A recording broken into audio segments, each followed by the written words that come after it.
On this episode of Three Tool Players, the World Series is set between the Blue Jays and the Dodgers, and we're here for it. Kinda. Do the Blue Jays have what it takes to dethrone the champs, or is this series already over? Is Shohei Ohtani already one of the best players of all time? And Dan has a Halloween poem for the ages. All this and more on this episode of Three Tool Players. Welcome to Three Tool Players. I'm Chris Spear, and alongside me, as always, are the Hammer brothers, Brian and Dan Hammer. Say hello to the internets, fellas. Hello to the postseason internets, fellas. Ahoy, ahoy. Can I ask a question before we get started? Sure, please. When did Halloween lights become a thing? I see him. I see him up all the time. I mean, Christmas lights I get, but Halloween lights? Last time I checked, Halloween Man comes out during October. God. Halloween Man. For those that don't know, Dan is a poet. He's amazing. And damn right. Fact, you wrote probably one of the worst poems a kindergartner could ever write in the history of kindergartners. I'm sorry, Brian, but that I think was third grade. Okay. You know, it was such a bad poem that I tried to give it to you in terms of the benefit of the doubt. Now that you said you were in the third grade, I feel even worse for you, buddy. Oh. Hey, that was poetry in motion. That was a timeless classic. Timeless indeed. Would you like to recite for our listening dozen, Daniel? Do you happen to remember that sacred poem? Of course I do. I mean, it's my words. It's my words. Of course I remember that. So, Spirit, just to give you some context, my buddy and I, we were hanging out one time and we ruffled through Dan's room just because we were looking for video games and whatever. And we came across his stash of schoolwork, and he had one of the greatest Halloween poems ever concocted. Dan, just, without further ado, please. You guys ready? You want to hear it?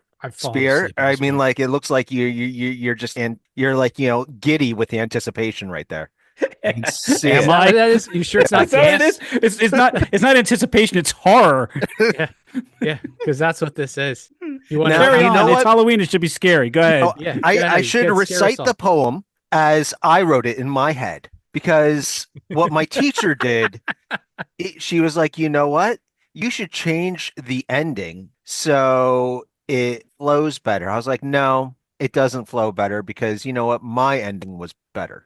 Do you, Daniel? Okay, I'll do me. Halloween Man. You can't even do it.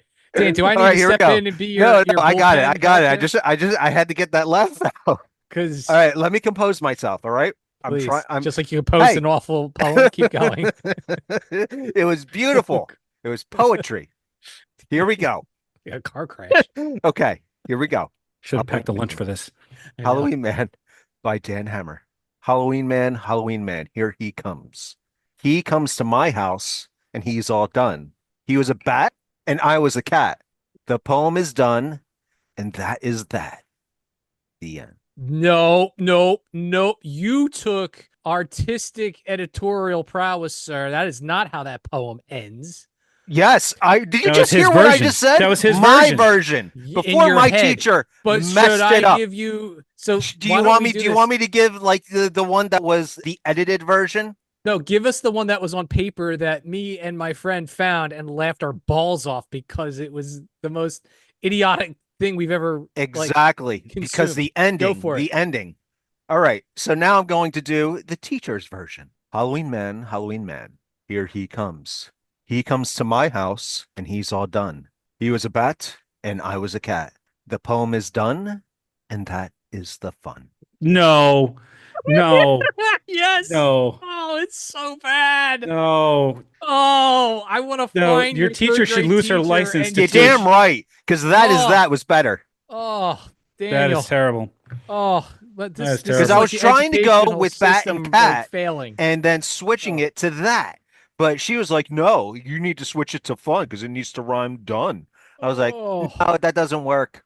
Oh, my third grade self, you know what? I was like, no, this doesn't work. She stifled a young wannabe Eminem over here because he had the same kind of haircut back then.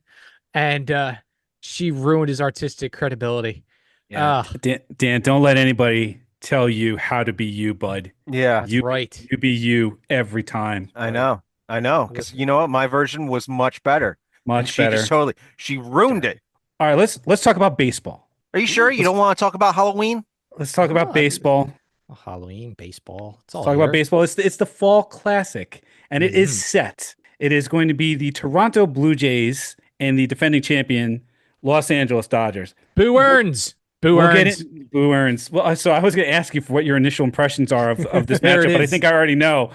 There it is. We'll Nobody wants get to watch this World Series. Keep going. we'll get into how these two teams got their predictions, but I guess we already got Brian's initial impressions. Mm-hmm. If Dan, anything could tell you anything, is the choice of headgear that I've got on today. Notice it's not a baseball hat, gentlemen. it's a bucket hat. This is my off-season hat. This is the hat Jesus. that you wear when you're 65 years old and you're out fishing on a pond and you have no cares in the world, sir. I'm going to tell you, this is the epitome of my sadness right here and now. This is How did you get your headphones to work with that thing is what I want to know. Oh, because I got the fancy Bose headphones. Spare no expense. How I'm does like that John work? Hammond from Jurassic Park over here. How All does right? that work? In fact, this hat would actually be perfect for Jurassic Park. You know, I wouldn't clever go goes. that far. I was thinking more Walter Matthau from Grumpy Old Men. I would agree with Also, that. I'm also a Yeah. grumpy old man, Dan. Go ahead. Yeah. I would We've agree already with that. established this. You know, Spears just slightly more curmudgeonly year in the year than I am, but I'm catching up. So It's here we go. close. It's close. It's Hey, thanks for blazing the trail, sir. yeah. I showed you the way to being a good curmudgeon. Good That's job. right. Good job by me. Dan, what are your initial impressions of this matchup? I'm not too thrilled about it. Right? I don't feel the lore. I mean, like, am I going to watch it? Yeah. But Yeah. am I like, do I really care all that much about either one of these teams? No, not so much. I I'm mean, 1,000% with you. it would have been great to see the Mariners make it to the World Series. They never have. And it would have been fun if the Brewers made it too. That I would have definitely set my schedule and be like, yeah, I need to watch this because we're going to have a team that has never won the World Series before. The thing is, we talked about statistics last time, and it was like Seattle went up 2-0 on the road. And history has shown that 90% of the time, those teams go on to win that series. Yeah. Well, we also talked about that 10% where anything can happen. And look what Toronto did. Toronto says, I'm not laying down. Yeah, I still can't believe that Toronto gave up a 2-game lead when they won both of those games away. I still can't get over that. It feels like one of the greatest missed opportunities in postseason history. But this matchup for me, I'm with Dan. It has no juice. There's no rivalry or there's no good history between these two teams in any meaningful way. Sure, the Dodgers are stacked with star power, but why don't we start with the Blue Jays for a second? Part of the reason I'm not thoroughly interested in this series is because it feels like the Blue Jays, they've kind of defied expectations to be here. This wasn't a team that was supposed to win 94 games. They were projected to win 88 games. So they've exceeded expectations. They came on strong during the second half of the year, took control of the American League East, or at least were neck and neck with the Yankees right up until the very end. Man, made it close. And they got their way through the Yankees, got their way through an absolute brawl with the Mariners. So you wonder whether or not they have anything left to face the Dodgers, or is this one of those things where after they went through this emotional roller coaster of an American League Championship Series, that maybe that's something that propels them forward against a juggernaut in the Los Angeles Dodgers? Toronto got the bye. I know that's been kind of a double-edged sword over the years, but the fact that the Yankees ran into them and it was an absolute buzzsaw. I think they absolutely needed that time to kind of gather themselves, to kind of rest, because it was neck and neck, and they were kind of floundering a little bit in the last 10 games or so. But they just showed up like full force and annihilated the Yankees. I hate to say it, being a Yankee fan, but give credit where credit's due. And they still were able to compose themselves against a really, really strong Seattle team. So this is a team that I'm not convinced on their pitching. You have an aging Scherzer. People are saying, oh, he pitched a game for the ages. Did he? He threw like 5 innings, right? And gave up a run or two. That's not a game for the ages. Like, can we also take a step back and look at some of these broadcasters that are just trying to get sound bites left and right? I guess this is the season for it. But it came down just to the bats. And that's who Toronto is. Toronto is just a slugging team. if there's going to be a marquee for this one, it is going to be something that says that is it pitching that wins championships. And Spear, you said it yourself, coming into, I guess, Philadelphia with LA, their bats weren't awake, but their arms were absolutely sharp and stellar, right? And they Yeah, carried that that was the into the difference. sweep, and they carried that into the sweep with Milwaukee. So now you're coming into a rested team, that's been sitting watching this slugfest. Does Toronto have enough juice? You asked the question. I'll tell my prediction. I think this is over in 5 games. I was thinking the exact same thing. I'm thinking the Dodgers in 5. Yeah, it's unfortunate that I agree with my brother because normally we're on odd ends. But just taking a You look should at the get a cool pitching. hat like me. No, no, I'm not to grumpy old man status yet, but soon, Yeah. soon. But taking a look at the pitchers. You take a look at the Toronto pitchers. You're looking at Kevin Gausman. I mean, he's older now. Same thing with Shane Bieber and Max Scherzer. They do have the youngin in Trey Yee Savage. Yee. Yes, Savage. Yay! Yeet. But the thing is, you match that up against the Dodgers pitching staff, not to mention 3 out of 4 had a lot of rest. Tyler Glasnow didn't come back until after the All-Star break. Ohtani, same thing. He has a well-rested arm. Blake Snell, he's only pitched about 11 or 12 games before getting into the postseason. It's only Yamamoto that pitched 30 games in the regular season. So they have fresh arms. They can go for a long time. We have seen it in the Cincinnati series, the Philly series, and the Brewer series. Their pitching has been phenomenal. I'm thinking that the Blue Jays are going to be tired. Not to mention, they just don't have the pitching that matches up to the caliber of the Dodgers. Not to let the facts get in the way of a good story, but Kevin Gossman's been really good in the playoffs. He's pitched 18 innings. He's maintained a 2 ERA and a 1.06 whip. One of the things that the Blue Jays did at the trade deadline is they realized that there was a gap in their bullpen. So they signed Louis Varland, who has pitched really well. He was critical in game 6, filling in after Trey Savage. You. So Yes, Savage. if there's a hallmark of the Blue Jays, it's been their resiliency. They started off poorly at the beginning of the season. They built up a head of steam. They carried it through the summer and then well into the playoffs. They win the AL East, and what do they get? Aside from the bye, they get the Yankees. I said this the last episode. They out-Yankees the Yankees. They outslugged them. The same thing happened with the Mariners, where here's a deep lineup that can hit long balls all day long. What happens in game 3? They go bananas and they score runs in bunches. This is a team that has shown that they can score runs, they can pitch well when it counts. The question is whether or not they have anything left in the tank. I don't think it's a question of whether or not they can compete with the Dodgers. They've competed with the Yankees. They've competed with the Mariners. To say that they can't compete with the Dodgers is, I think, a bridge too far. The question is whether or not they still have anything left in the tank emotionally.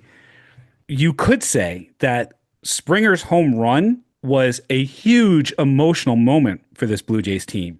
He meets the moment, blasts the ball out of the park, and everyone goes absolutely wild. The fans go wild, Blue Jays go wild, and that just took the air right out of the Mariners. They were done after that. It was a Kirk Gibson moment. It was Yeah. iconic. Yeah. The Blue Jays earned their pennant not just with the talent they have, but with clutch play. They're back in the World Series for the first time since 1993, and Game 1 is at the Rogers Center. And this is a team that exercised their demons when they beat the Yankees, and they found the emotional depth that they needed to win an incredible series against the Mariners. I would not count them out because they're going to need everything they can possibly throw at the defending champ, Los Angeles Dodgers. And just to put the Dodgers season in perspective, it's easy to say that they bought their way to this point. Fun, too.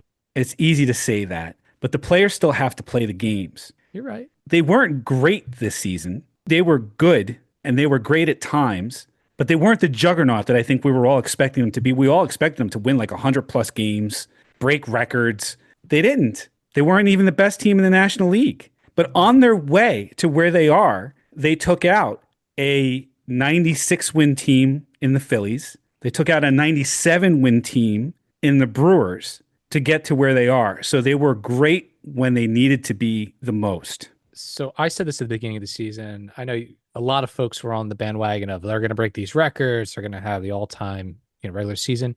And I took a different approach, and I said that they're going to be good and they'll be playoff worthy. They may win the division, but I don't think in their mind that regular season is top of mind. It's always coming down to the ring at the end of the day. So I think this is a team that knew how to pace itself. I think they knew how to rest when they needed to rest. And I think they still put good, ball clubs together and good lineups together, on a daily basis. Yes, they had their injuries, of course, but they knew how to kind of manage their resources. They knew how to manage their workloads and their bullpens and pitch counts and all of that stuff. And when you look at the end result, it's here they are. They're back here at the World Series yet again. They're poised to repeat. It's difficult to kind of see, especially when you mention that, Spirit, folks that are on this high emotional roller coaster, right? Do they have anything left in the tank? And LA just has a very calm, systematic approach to this. And I think one of the things is also just their coaching, right? And Dave Roberts. I mean, you talk about a guy who's a great skipper. And I think about just him even going into that Milwaukee series and how Milwaukee was playing with a chip on their shoulder. And yeah, you got to motivate your guys, etc.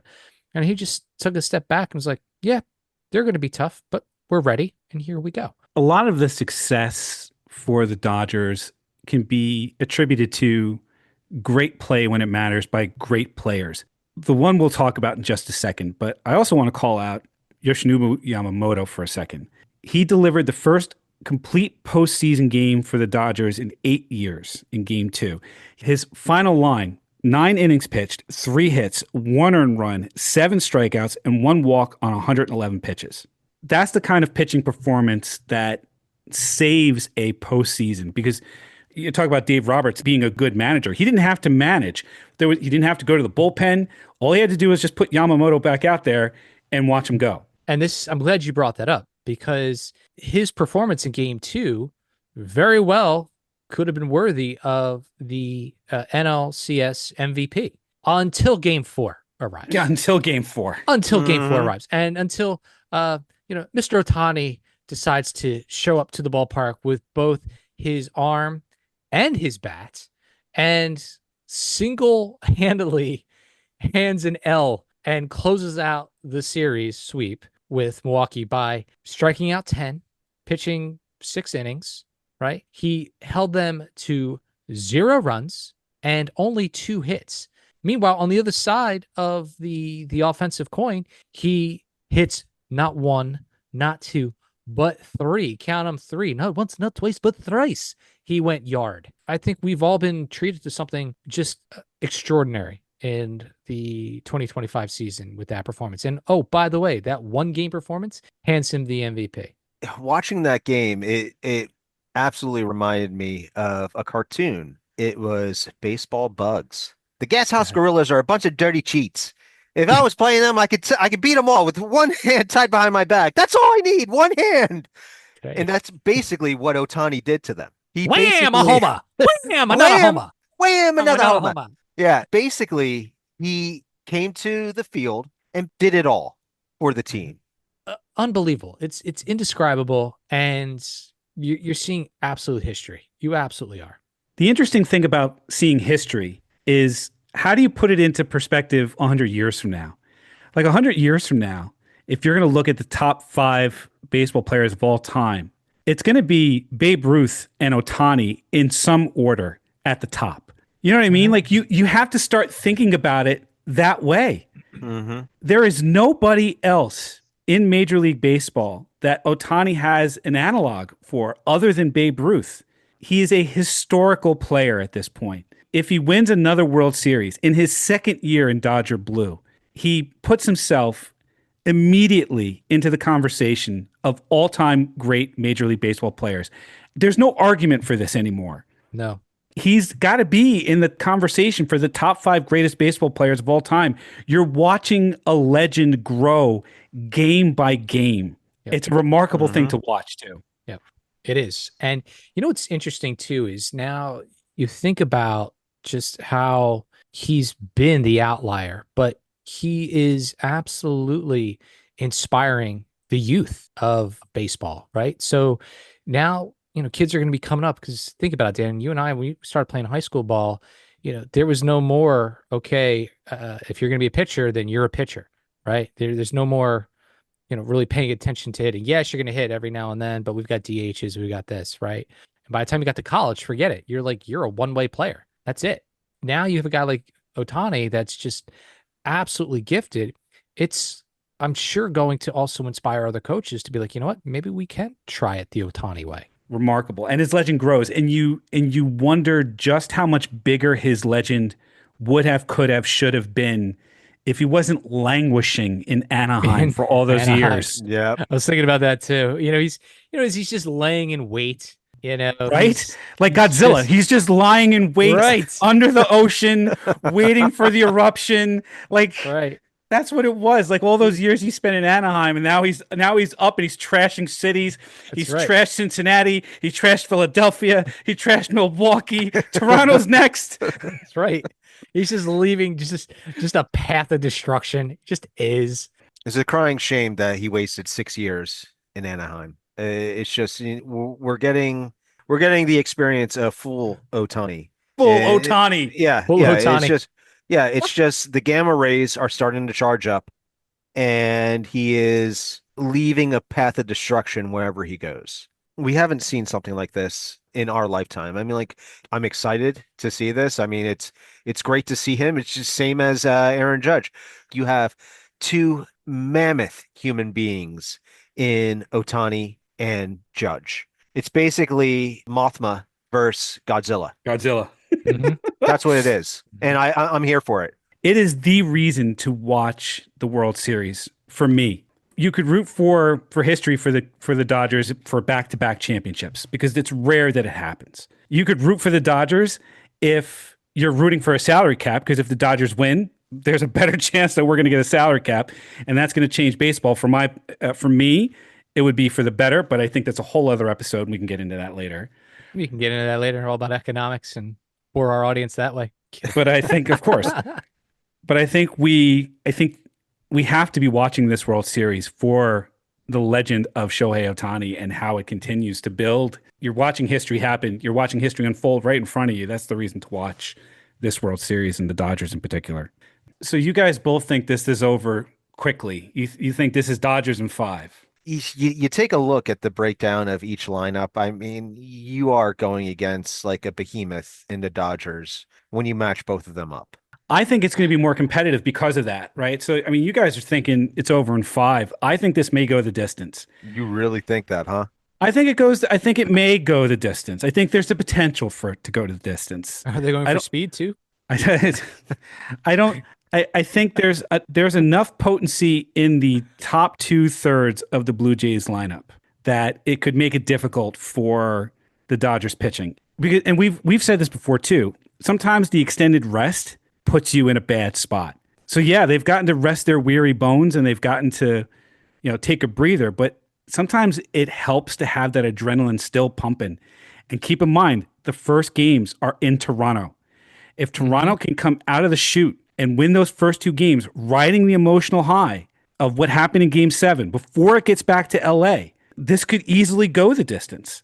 It's not a fait accompli for the Dodgers. You brought up a good word, all right? And that word was potency. What I'm trying to figure out right now is the potency level of the THC that you are on right now, because you know what? How about you pass some of that this way? Yeah. I think you are on something, and I want some of that too. I want some of that happiness too, because you know what? You are way off. I'm taking a look at both teams, and I'm seeing a monster versus a little old zombie. That's what I'm seeing. I mean, like I am seeing, yeah, exactly. It's like you're trying to compare like both of these teams. You're like, oh, I think they're going to go the distance. No, I want to have that potent stuff that you are having right now, because you know what? I want to think like that. You talk all about hope, Spear, and I feel like this is like the no hope thing, but you're bringing like hopefulness back into it. So I'm like, this is not Spear. I'm like, who is this person? And what have you done with my friend? So I've had a long time to stop being a Met fan after the Mets were out of the playoffs. So I brought hope back into my life. Yeah. Just just for not to let the facts get in the way of a good story again, but George Springer leads off that lineup with a 5.2 WAR. Alejandro Kirk had a 4.7 WAR. Vlad Guerrero, who's ostensibly the star of this team, had a 3.9 WAR. This is a team that has substantial players in their lineup. You don't score 13, 14 runs against the New York Yankees without being able to hit the ball hard and send it flying out of the ballpark. You don't win 94 games without being able to pitch at an elite level at times. If you look at some of these pitchers, they have the Blue Jays pitchers, they have pitched at an elite level at times throughout these playoffs. Here's my question. We've all talked about Ohtani, right? I think it's clear that he's our favorite player on the Dodgers. Who would you honestly say is your favorite player if you had to choose one on the Blue Jays right this moment? I mean, the one with the most charisma is Vladdy, and I think that list starts and ends there. Okay. There's nobody else on the team that has kind of star power that you can kind of latch onto and say, I'm going to root for that guy. Vladdy is the beginning and the end of that list for Toronto. For you? Okay, and it's a Nepo baby choice. Okay, very good. Dan, who's your favorite Blue Jay? Bo Bichette. Who's not even playing.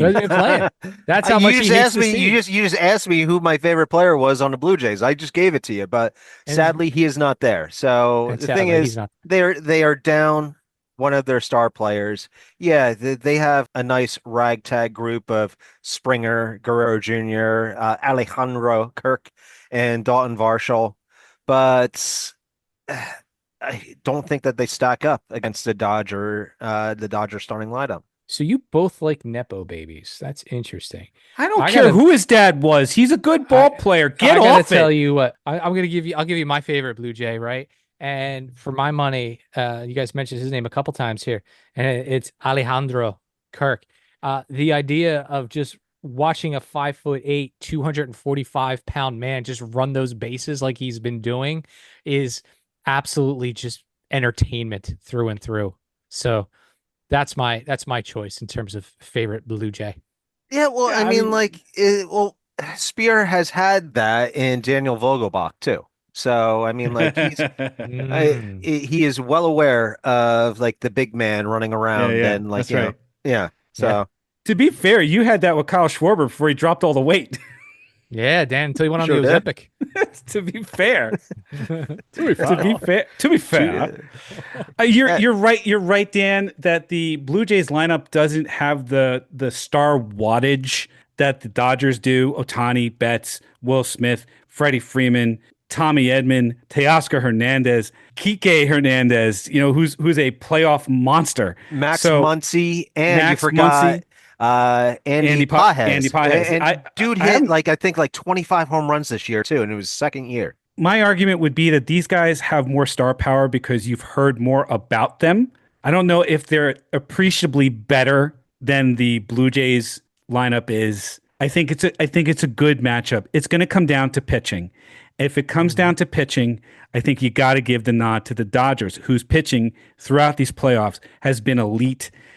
Consider they took out the Reds, Phillies, and Brewers, and they only lost one game total throughout the National League playoff series. It's absolutely sick, too. Total. It's absolutely sick. The Phillies and the Brewers had two of the best offenses in baseball. And they shut them down. Large. And they shut them down. Mm-hmm. So you give credit where credit is due. You give it to the Dodgers pitching because that's where it needs to go.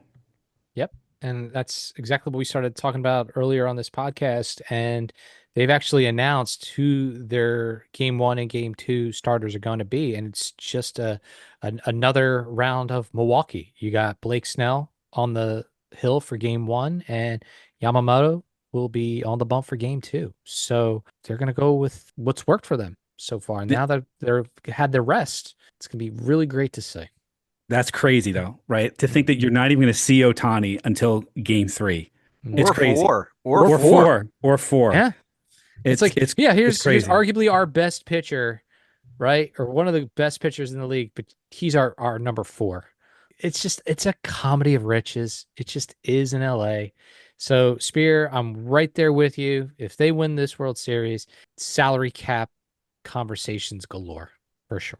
Yeah, I just don't want to sign up for a 5-game series. I'd like to see the Blue Jays give the Dodgers a run for their money. I don't think any of us really want to see the Dodgers win because they become the evil empire in the West. You could say everything you want about the fact that they bought all of their toys. They're the best team that money can buy right now in baseball. But Yeah. if they win, they win. And that's the way that goes. And that is that. And that is that. Is that the Halloween man come in for the win? Damn right. There, And that is the Hammer? fun. And that is the fun. No, it's not fun. And this podcast That is all done. That. Oh, you hack. What are you talking about, hack? Dude, I'm sorry. I'm fucking sorry. masterpiece. Your 3rd grade teacher is a hack. How about Oh that? yeah, absolutely. I have to agree with that one. But yeah, Ugh. it's that was a masterpiece I wrote, and she ruined it. Jesus. And on that note, you can listen to every single episode of the Three Tool Players podcast on Apple Podcasts, on Spotify, on YouTube, or wherever fine podcasts are sold. You just make sure you hit those follow, those like, and those subscribe buttons. You mash them, smash them like the kids do. And you can follow us on TikTok at Three Tool Players and on x.com at Three Tool Pod. For Brian and Dan Hammer, I'm Chris Spear, and we thank you for listening to this episode of Three Tool Players. And that is that.